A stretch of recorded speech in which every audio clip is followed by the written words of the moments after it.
로마서 15장 1절에서 13절까지의 말씀입니다. 믿음이 강한 우리는 마땅히 믿음이 약한 자의 약점을 담당하고 자기를 기쁘게 하지 아니할 것이라. 우리 각 사람이 이웃을 기쁘게 하되 선을 이루고 덕을 세우도록 할지니라. 그리스도께서도 자기를 기쁘게 하지 아니하셨나니 기록된 바 주를 비방하는 자들의 비방이 내게 미쳤나이다 함과 같으니라. 무엇이든지 전에 기록된 바는 우리의 교훈을 위하여 기록된 것이니 우리로 하여금 인내로 또는 성경의 위로로 소망을 가지게 함이니라. 이제 인내와 위로의 하나님이 너희로 그리스도 예수를 본받아 서로 뜻이 같게 하여 주사 한 마음과 한 입으로 하나님 곧 우리 주 예수 그리스도의 아버지께 영광을 돌리게 하려 하노라. 그러므로 그리스도께서 우리를 받아 하나님께 영광을 돌리심과 같이 너희도 서로 받으라. 내가 말하노니 그리스도께서 하나님의 진실하심을 위하여 할례의 추종자가 되셨으니 이는 조상들에게 주신 약속들을 견고하게 하시고 이방인들도 그 긍휼하심으로 말미암아 하나님께 영광을 돌리게 하려 하심이라. 기록된 바 그러므로 내가 열방 중에서 주께 감사하고 주의 이름을 찬송하리로다 함과 같으니라. 또 이르되 열방들아 주의 백성과 함께 즐거워하라 하였으며 또 모든 열방들아 주를 찬양하며 모든 백성들아 그를 찬송하라 하였으며 또 이사야가 이르되 이새의 뿌리 곧 열방을 다스리기 위하여 일어나시는 이가 있으리니 열방이 그에게 소망을 두리라 하였느니라. 함께 읽읍니다. 소망의 하나님이 모든 기쁨과 평강을 믿음 안에서 너희에게 충만하게 하사 성령의 능력으로 소망이 넘치게 하시기를 원하노라. 아멘. 우리나라 속담에 물에 빠진 놈 건져 두었더니 보따리 내놓으라 한다, 이런 속담 있는 거 아시죠? 남에게 은혜를 입고도 고마움을 모르고 생트집 잡는 경우를 가리킵니다. 근데 이 속담하고 딱 맞는 이야기가 있더라고요. 김삿갓 이야기입니다. 오늘은 삿갓 김삿갓 이야기로 설교를 시작해 보겠습니다. 방랑시인 김삿갓이 이번에는 흐르는 강물을 따라 여행해 보자라고 생각하고 강물을 따라 여행하면서 나무 밑에서 술 한 잔, 시 한 수 읊으면서 풍류를 즐기고 있었습니다. 찬바람이 살살 불어와 졸려 잠이 들었어요. 그런데 갑자기 어디선가 사람 살려, 나 좀 살려주시오 하는 소리가 들려옵니다. 숨 넘어가는 소리에 황급히 잠을 깨서 두리번거렸더니 강물 저쪽에 돼지머리 같은 게 떠가는 거예요. 가만히 봤더니 사람입니다. 사람이 빠졌으니까 뛰어들어야죠. 급하니까 도포만 벗고 버섯만 벗고 삿갓을 쓴 채로 뛰어들었습니다. 김삿갓이 수영을 잘했나 봅니다. 물개와 같은 수영 실력으로 그 사람을 건져냈습니다. 그분 매우 지혜롭지 않습니까? 그래서 사람만 건져낸 게 아니라 보따리도 건져 주었습니다. 죽은 사람 살려내려고 인공호흡도 하고 사람을 막 응급조치를 했더니 이 사람이 쿨럭쿨럭 하더니 토해내고 살아났어요. 근데 문제는 그 다음부터입니다. 이보시오, 이 보따리 내 보따리가 아니지 않소? 내 보따리는 집문서도 있고 땅 문서도 있었는데 여긴 꼴랑 엽전 100냥밖에 남아있지 않는데 이거 내 보따리 아니라고, 내 보따리 내놓으라고 시비가 붙었습니다. 이거 살려놓으니까 진짜 보따리 내놓으라고 하네. 싸우다가 안 돼서 고을 원님에게, 사또에게 찾아갔습니다. 그리고 자초지종 상황을 잘 설명하고 있는데 사또가 듣는 둥 마는 둥 코만 후비고 있는 겁니다. 이 어찌 되려나 조마조마하고 있는데 사또가 질문합니다. 나그네에게 묻는 거죠. 그러니까 자네 보따리에는 땅 문서, 집 문서 다 있는데 저자가 건져온 거에는 엽전 100냥밖에 없었다는 말이지? 예, 그렇습니다. 그래? 그럼 그 보따리는 네 거 아니네. 그 보따리는 삿갓 쓴 저 사람한테 주고 너는 물에 가서 네 보따리 찾아보는 게 어때? 이렇게 돌려보냈다는 거죠. 이런 이야기입니다. 여러분, 이런 비슷한 패턴의 신앙생활이 우리에게도 있지는 않습니까? 하나님이 나를 건져주셨는데 하나님 이것도 없습니다, 저것도 없습니다, 왜 안 주십니까? 나를 사랑하는 건 맞습니까? 이렇게 물어보는 내 보따리 내놓으라는 신앙의 무슨 말입니다. 하나님이 나를 왜 구원하셨을 것 같습니까? 죄에 빠져서 떠내려가는 게 불쌍해 보이니까? 저대로 놔두면 죽을 것 같으니까? 이건 한 50점짜리 대답입니다. 이런 대답도 가능하죠. 하나님이 나를 사랑하시니까, 하나님이 나를 사랑하니까 나를 건져주신 거야. 맞는 말인데요, 이것도 100점짜리는 아니고 한 80점 정도 될 것 같습니다. 진짜 하나님이 우리를 구원하신 이유는 하나님이 나를 얼마나 사랑하는지 알게 하시려고 구원하신 겁니다.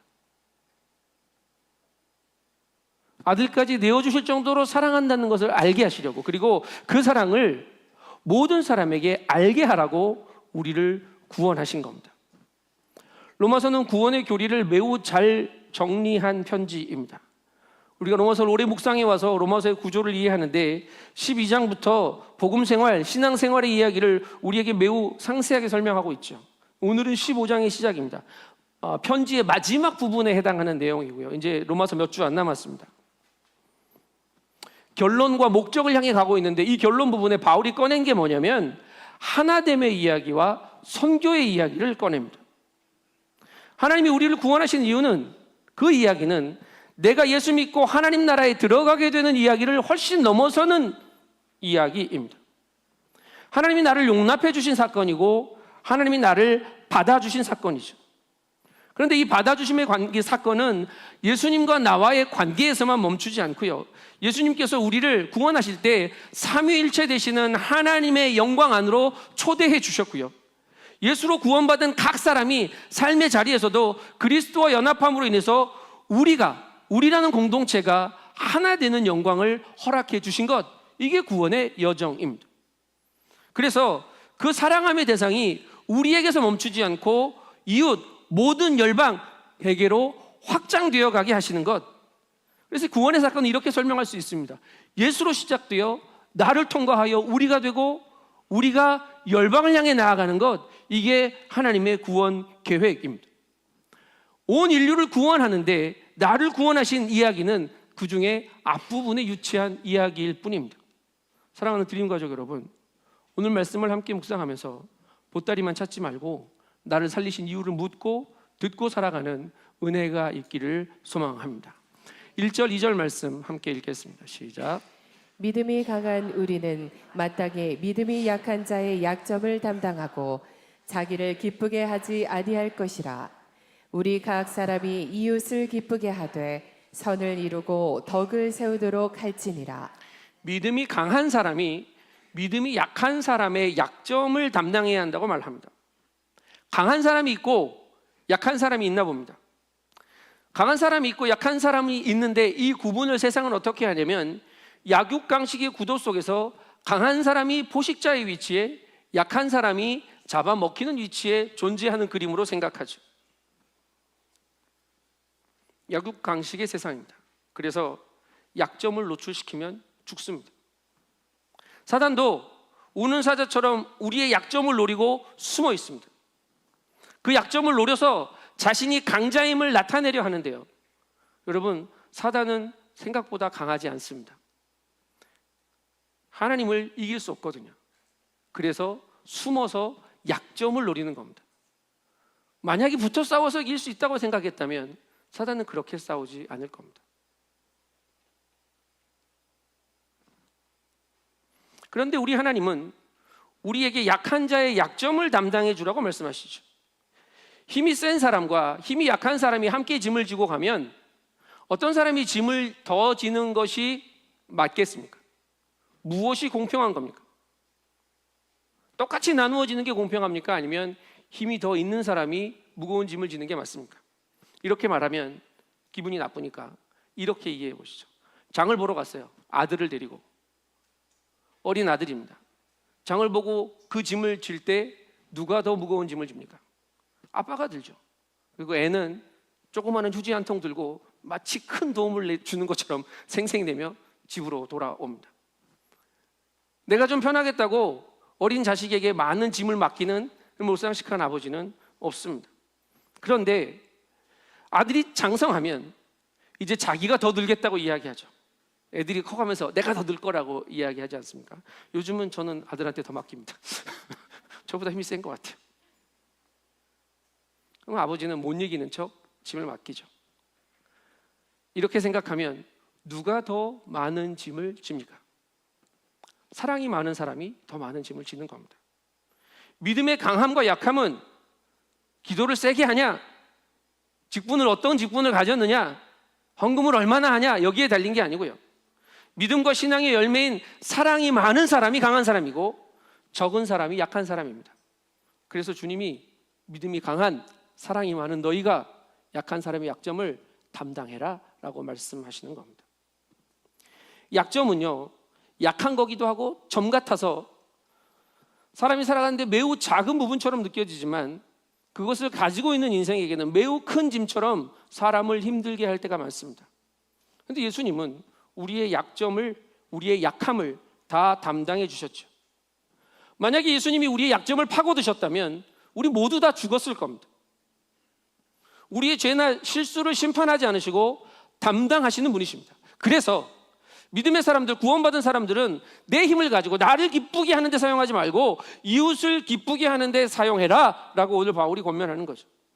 오늘 말하는 이웃은 헬라어 단어 중에 가까이, 가장 가까이 있는 사람을 의미하는 단어가 쓰였는데, 그러면 형제 자매라고 14장처럼 표현하면 좋은데 14장에 있는 교회 안에 있는 형제 자매를 의미하는 것이 아니라 이 의미를 확장된 개념으로 설명하는 겁니다.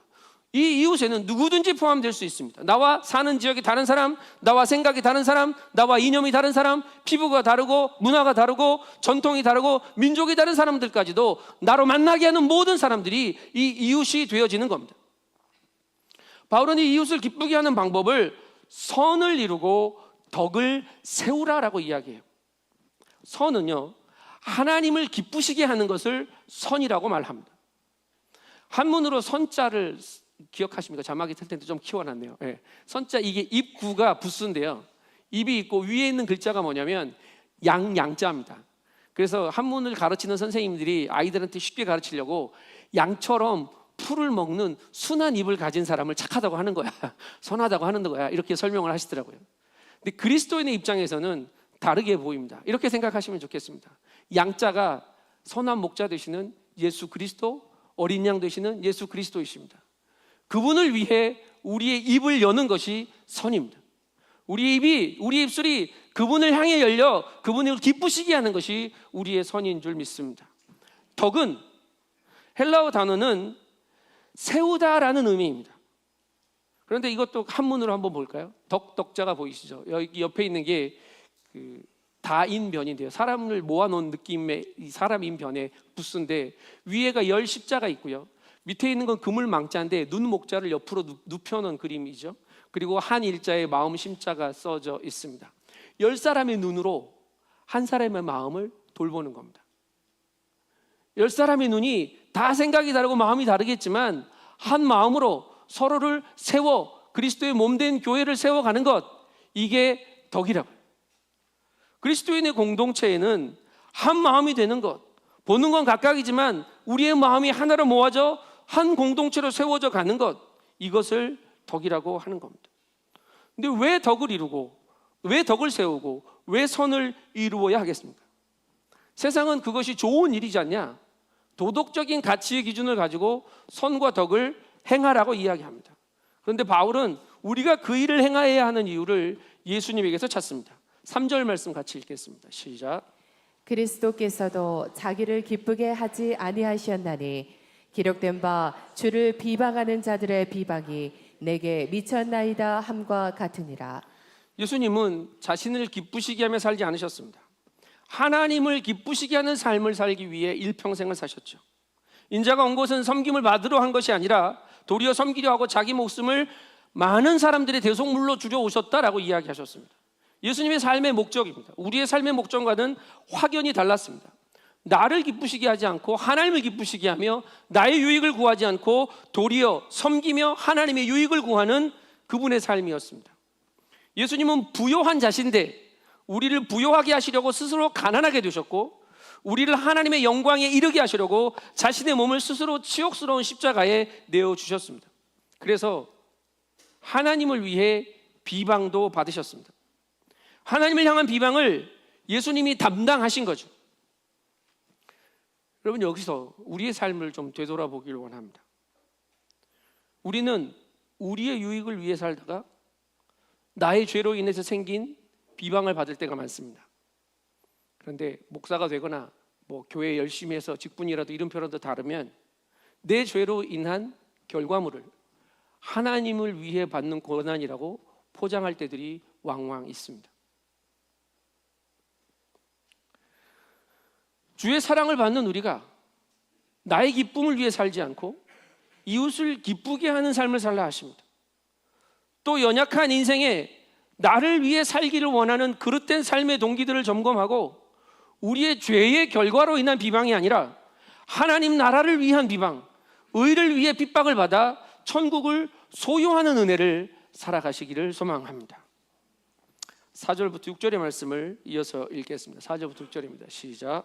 무엇이든지 전에 기록된 바는 우리의 교훈을 위하여 기록된 것이니 우리로 하여금 인내로 또는 성격의 위로로 소망을 가지게 함이라. 이제 인내와 위로의 하나님이 너희로 그리스도 예수를 본받아 서로 뜻이 같게 하여 주사 한 마음과 한 입으로 하나님 곧 우리 주 예수 그리스도의 아버지께 영광을 돌리게 하려 하노라. 여러분, 인내에서 소망으로, 소망에서 영광으로 가는 과정을 설명해 주는 말씀처럼 보입니다. 하나님이 우리에게 말씀을 남겨두신 이유는 우리를 교훈하시기 위해서입니다. 교훈과 책망과 바르게 함과 의로 교육하기에 유익한 모든 말씀을 우리에게 주셨습니다. 우리가 환난 중에 인내할 때 이 말씀이 우리의 위로가 되고 소망이 되어줍니다. 여러분, 언제 은혜가 제일 막 말씀이 은혜롭게 들리시나요? 힘들 때입니다. 어려울 때는 그냥 말씀이 쏙쏙 들어옵니다. 전에는 지겨웠던 말씀인 것 같은데 내가 급하니까 읽는 말씀도 은혜가 되고 라디오 타고 차 타고 지나가다가 라디오에서 들리는 말씀도 막 은혜가 되고 이러는 게 우리의 연약한 모습입니다.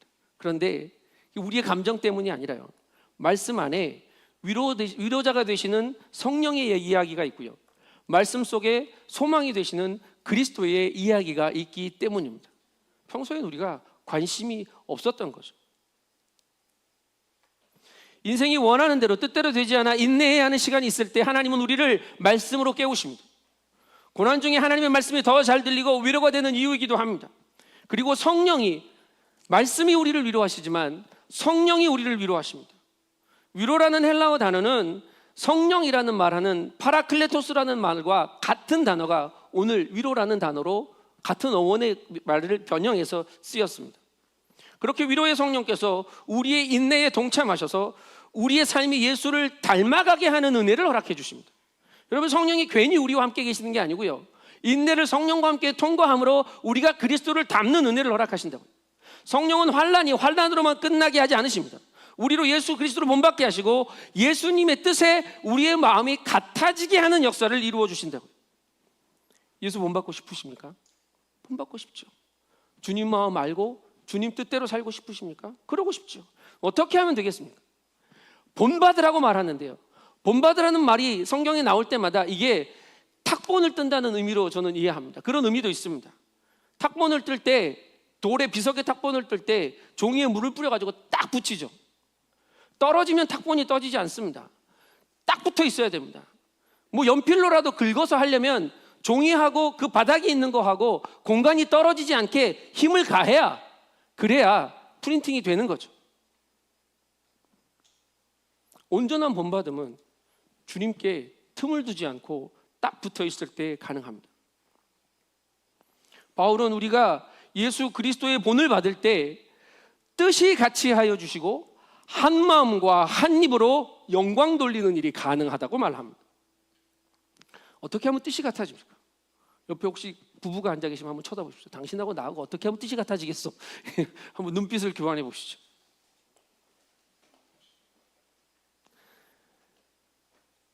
뜻이 같게 하는 방법은요, 토론도 아니고 누군가의 주장이 강해서 그 사람을 설득하는 것도 아닙니다. 서로가 주를 닮아갈 때뿐입니다. 세상에는 갈등이 참 많습니다. 부부간에도 갈등이 있고 공동체 안에도 갈등은 존재합니다. 오죽하면 갈등학이라는 학문이 존재하겠습니까? 평화학이라는 학문도 있습니다. 갈등을 해결하는 건 참 어렵습니다. 특히 세상에서는 더 어려워 보입니다. 불가능해 보일 때도 있습니다. 그래서 갈등 전환을 통해서 파괴적이고 폭력적인 방식이 아니라 건설적이고 평화적인 방법으로 갈등을 접근해야 한다, 이런 책을 읽어본 적도 있습니다. 책 제목이 갈등 전환이에요. 시선을 돌리면, 바꿔치기 하면 갈등이 전환될까요?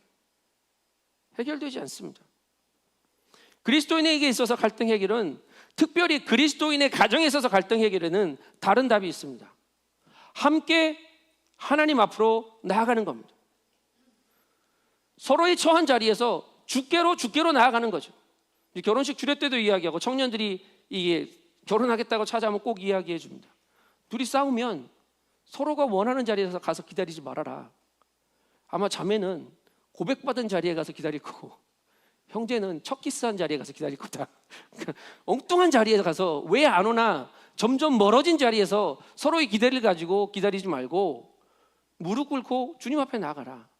그러면 각각 다른 위치에서 시작하지만 주님께 가까워지는 만큼 둘의 사이는 가까워질 거고 주님 안에서 하나 되게 하실 거라는 겁니다. 여러분, 이게 그리스도인의 갈등 해결 방법입니다. 내 마음, 내 주장이 아닌 예수 그리스도의 마음이 부어지면 그 마음으로 뜻이 같아지는 은혜가 임합니다. 주님 마음으로 주님이 말씀하시게 하는 것처럼 말하면 됩니다. 바울은 이 일을 한 마음과 한 입으로 하나님 아버지께 영광을 돌리게 하는 일이라고 설명하죠. 그게 뭡니까? 한 마음과 한 입으로 하나님께 영광 돌리는 일, 그게 예배입니다. 한 마음과 한 입으로 할 수 있는 건 예배하고 찬송하는 것 말고 없습니다. 우리가 하나님의 영광을 마주할 수 있는 가장 좋은 방법이 예배입니다. 그래서 우리의 삶의 모든 순간이 예배가 되게 할 때 우리의 삶의 모든 순간에서 하나님의 영광을 마주하게 하실 수 있습니다. 교회는 한 성령 안에서 부름받았습니다. 몸도 하나요, 성령도 한 분이십니다. 부르심의 한 소망 안에서 부름받았을 뿐입니다. 주도 한 분이시고 믿음도 하나입니다. 에베소서 4장에서 바울이 하는 이야기입니다. 그렇게 우리는 한 하나님, 그 하나님을 우리의 유일한 소망이신 예수 그리스도를 통해 한 성령으로 예배할 때 하나 되고 온전한 하나님의 영광을 마주하게 될 것입니다. 7절의 말씀을 읽겠습니다. 7절입니다. 시작. 그러므로 그리스도께서 우리를 받아 하나님께 영광을 돌리신과 같이 너희도 서로 받으라. 예수님은 우리를 받으셔서 하나님께 영광을 돌리셨습니다. 그거 말고 하나님께 영광 돌릴 방법이 없으셨을까요? 아니요. 하나님이 기뻐하시는 것이 그 일이라는 걸 아셨기 때문에 우리를 받으심으로 하나님께 영광 돌린 겁니다. 그래서 우리는 주님을 닮아 서로를 받아 하나님께 영광을 돌릴 수 있습니다. 이것이 그리스도인이 살아가야 할 삶의 원리입니다. 예수님이 우리를 받으셨습니다. 언제 받으셨습니까? 로마서 말씀을 기억해 보십시오. 언제? 우리가 연약할 때에, 우리가 아직 죄인 되었을 때에 우리를 받으셨습니다. 우리의 상태는 어땠습니까? 하나님과 원수된 상태일 때, 원수된 상태 그대로인 우리를 받으신 겁니다. 예수님이 그런 우리를 위해 죽으심으로 우리를 받으셔서 우리와 하나님이 화목하게 하셨죠. 여러분, 하나님이 이미 우리를 받아들여 주셨습니다. 할렐루야. 그래서 우리는 받아들여지기 위해 사는 존재가 아니고요, 받아들여 주셨음을 인정하고 고백하는 삶을 사는 겁니다. 그것이 다른 사람을 받아주는 일로 나타내게 하면 됩니다. 하나님, 이만하면 나를 받아주시겠습니까? 저만하면 나를 받아주시겠습니까? 노력하는 삶이 아니라 하나님이 나를 이미 받아주셨음을 인정하고 그분을 닮아갈 때 주님이 우리를 받으심의 이야기가 하나님의 영광으로 완성될 줄 믿습니다. 팀 켈러 목사님은 이렇게 말합니다. 복음을 깨닫지 못한 사람들에게는 서로 견해와 행동이 다르다는 것이 극복할 수 없는 큰 문제로 보인다. 하지만 우리의 불완전과 약점에도 불구하고 하나님이 받아주셨다는 복음을 깨닫는다면 다른 사람들이 불완전하고 약점이 있다 하더라도 받아줄 수 있을 것이다. 사실 우리가 복음을 얼마만큼 이해하고 있는지는 다른 사람들의 부족함에도 불구하고 우리가 얼마만큼 그들을 사랑하는지를 보면 알 수 있다. 아멘. 아멘입니다. 이제 바울이 넘어가는 이 페이지가 전환이 되는데요, 8절 9절의 말씀을 읽어보겠습니다. 연결되어 넘어가는 겁니다. 같이 읽겠습니다. 시작. 내가 말하노니 그리스도께서 하나님의 진실하심을 위하여 할례의 추종자가 되셨으니 이는 조상들에게 주신 약속들을 견고하게 하시고 이방인들도 그 긍휼하심으로 말미암아 하나님께 영광을 돌리게 하려 하심이라. 기록된 바 그러므로 내가 열방 중에서 주께 감사하고 주의 이름을 찬송하리로다 함과 같으니라. 여러분, 갑자기 주제가 이방인으로 넘어간 게 아닙니다. 2절에서 언급한 우리 각 사람이 기쁘게 해야 할 이웃을 이제 노골적으로 소개하는 겁니다.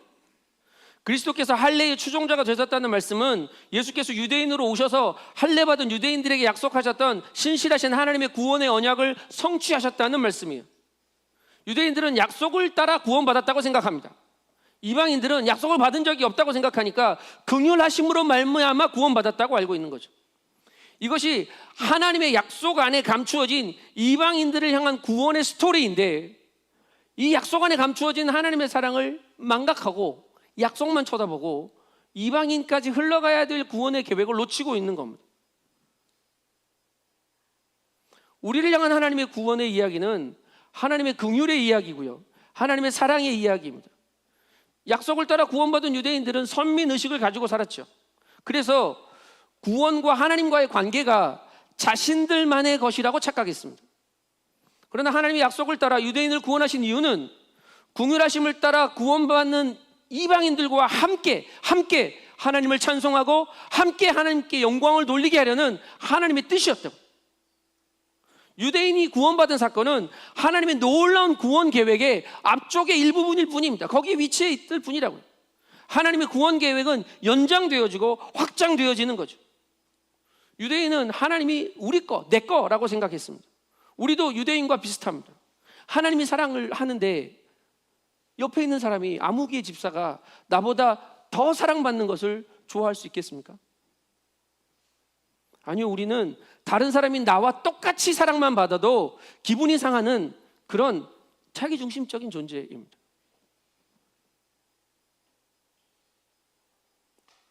자기를 기쁘게 하지 않고 약한 자의 약점을 담당함이 선을 이루고 덕을 세우는 일이라는 것을 기억하십시오.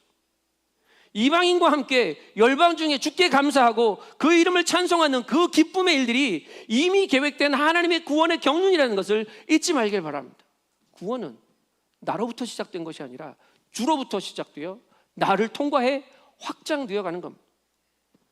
바울은 구약의 말씀들을 인용합니다. 오래전부터 하나님이 일 계획하셨다고, 오래전부터 너희가 알고 있는 그 모든 말씀 속에 하나님의 이 구원의 비밀이 숨겨져 있었다고, 아니 드러나 있었다고 설명합니다. 10절부터 12절까지 읽어보겠습니다. 신명기, 시편, 이사야의 말씀을 연달아 인용하는 겁니다. 읽겠습니다. 시작.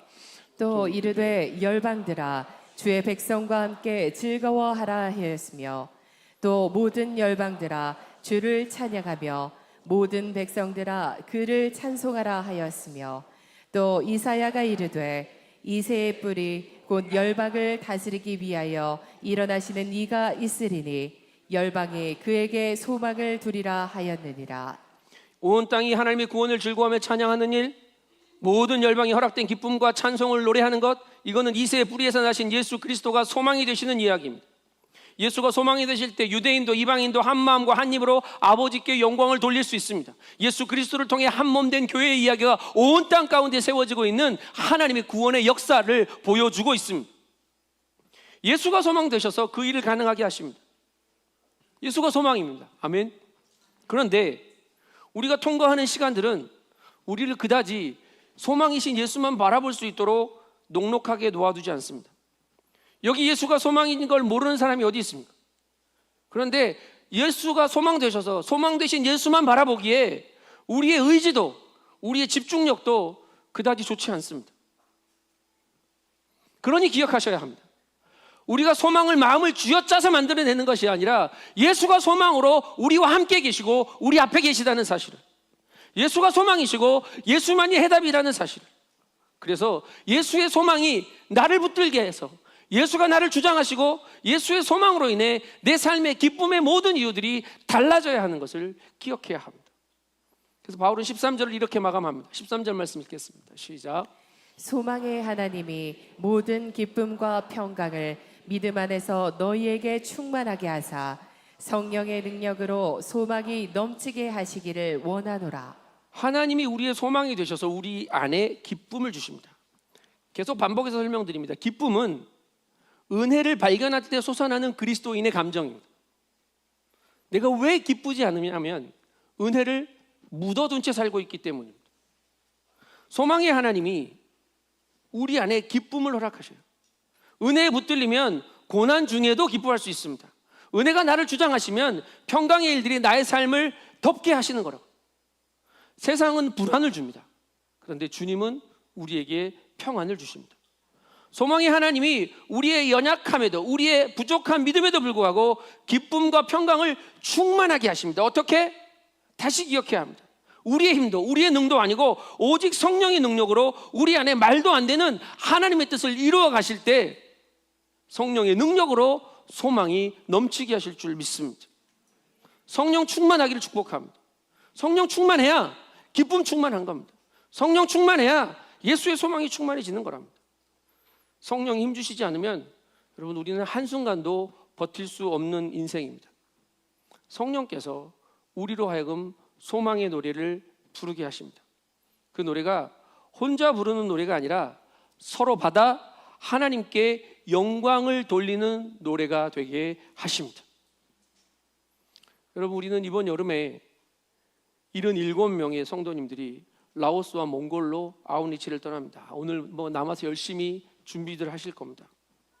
우리가 굳이 돈 들여서 그들을 찾아가야 될 이유는 없습니다. 라오스 가시는 분들 거기 가서 이미 아시는 분들이 누가 있어서 가시는 거예요? 아니잖아요. 친척 있어요? 아니잖아요. 볼만한 관광지예요? 아니잖아요. 우리와 특별한 연관이 있는 것도 아닙니다. 그런데 하나님이 나를 구원하신 기쁨과 감사가 우리의 동기가 되어서 나를 향하신 하나님의 사랑이 내가 거기를 가야 하는 이유가 되어서 그 땅을 밟는 겁니다. 예수 그리스도의 구원이 우리를 통해 확장되는 역사를 보게 하실 거기 때문입니다. 하나님이 우리를 당신의 영광 가운데로 초청하셨기 때문에 우리 연약함에도 불구하고 우리는 그 땅을 밟고 그 땅으로 사람들을 보내며 함께 기도하는 겁니다.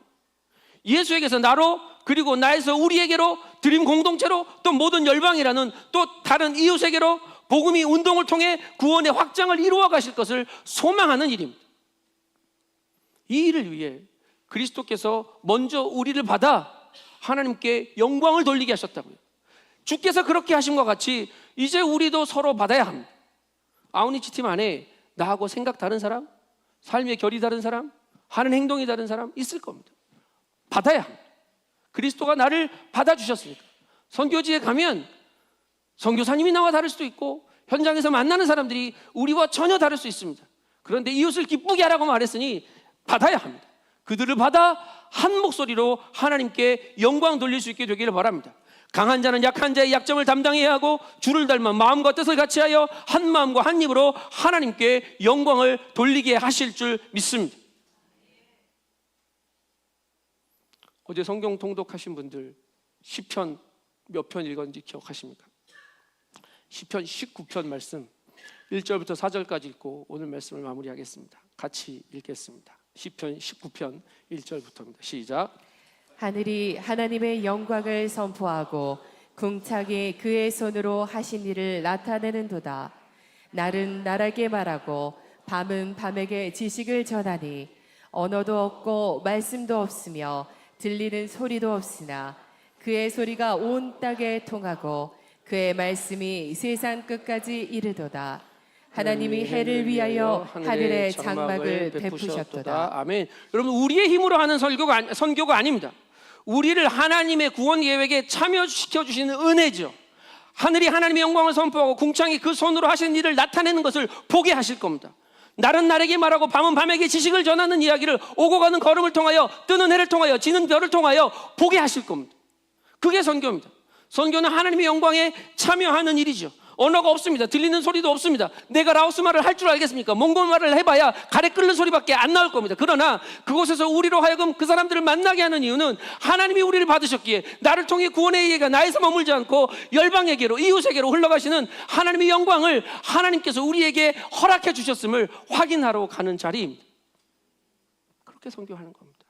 그렇게 예배하는 겁니다. 우리의 연약함에도 주님은 일하시고 우리가 서로 받을 때 하나님은 영광 받으실 겁니다. 기도하겠습니다. 하나님,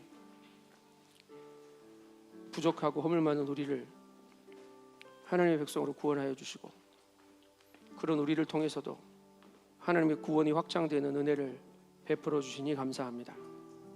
주님, 주님과 딱 붙어 있게 하시고 주님 닮아가게 하시고 주님 뜻 알게 하셔서 성령이 주시는 이 소망이 우리의 삶을 주장하는 은혜를 살게 하여 주시옵소서.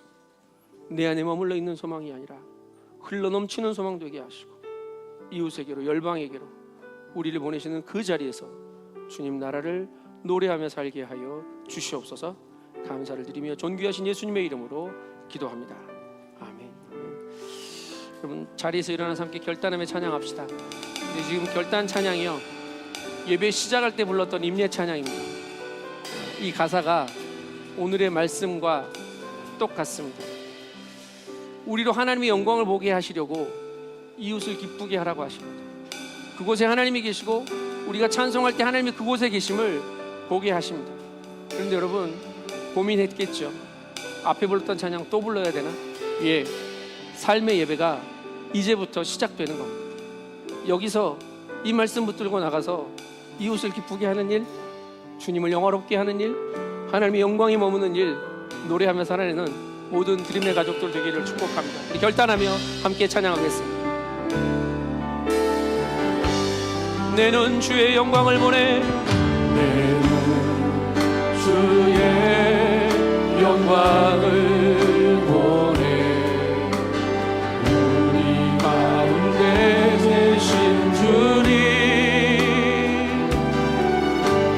그 빛난 영광 온 하늘 덮고 그 찬송 온 땅 가득해. 내 눈 주의 영광을, 주의 영광을 보내, 찬송 가운데 서신 주님, 주님의 얼굴은 온 세상 향하네, 권능의 팔을 드셨네.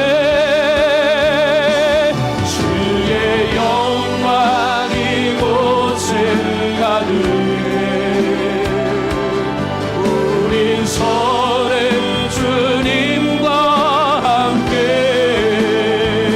찬양하며 우리는 전진하리. 모든 열방 주을 때 하늘아버지 우리를 새롭게 하사, 하늘아버지 우리 새롭게 하사, 열방 중에서 주를 섬기게 하소서. 모든 나라 일어나, 모든 나라 일어나, 찬송 부르며 영광의 주님을 보게 하소서. 주의 영광, 주의 영광 이곳에 가득해. 우리 손에 주님과 함께 찬양하며 우리는 전진하리. 모든 열방 주 볼 때까지. 함께 기도합시다. 내게 허락하신 이 구원 머물러 있지 않게 하시고 흘러가게 하여 주시옵소서. 주님, 이웃을 기쁘게 하는 일, 선을 이루며 덕을 세우는 일, 주께서 나를 받으셨듯이 서로 받아 용납하며 하나님의 영광을 찬양하는 일, 한 몸 되어 한 목소리로 주님을 영화롭게 하는 일에 하나님 우리를 보내시고 사용하셔서 주님의 나라, 주님의 뜻 이루어지게 하여 주시옵소서. 아우니 시신들을 축복하여 주시고 하나님의 영광 안에 거하게 주여 역사하여 주시옵소서. 함께 기도하겠습니다. 하나님 감사합니다. 주님께서 부르시고 주님께서 세우셔서 우리가 주님의 나라를 위해 살아갈 수 있게 하시니 감사합니다. 주님, 구원이 머물러 있지 않고 올라가게 하여 주시옵소서. 하나님 나라의 일을 우리가 살게 하여 주시옵소서.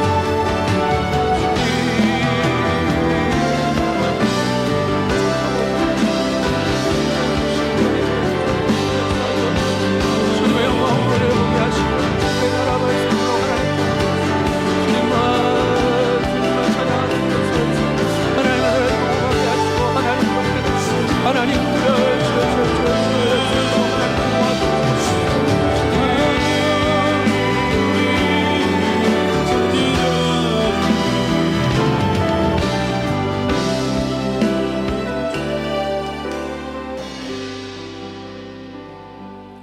하나님, 우리로 주의 영광 안에 살 수 있는 복을 허락하여 주셔서 감사합니다. 그 사랑, 그 은혜 붙들고 예수만 소망하며 다시 서게 하여 주시옵소서. 주님, 간구하오니 우리를 통하여 열방이 주의 영광을 볼 수 있는 은혜도 허락하여 주시옵소서.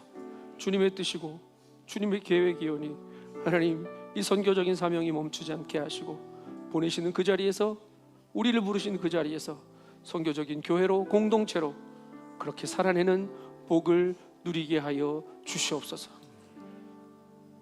주께서 우리에게 허락하신 모든 것이 주님의 것임을 고백하며 구별하여 주일 헌금과 감사 헌금과 11조 헌금으로 주님 앞에 올려드립니다.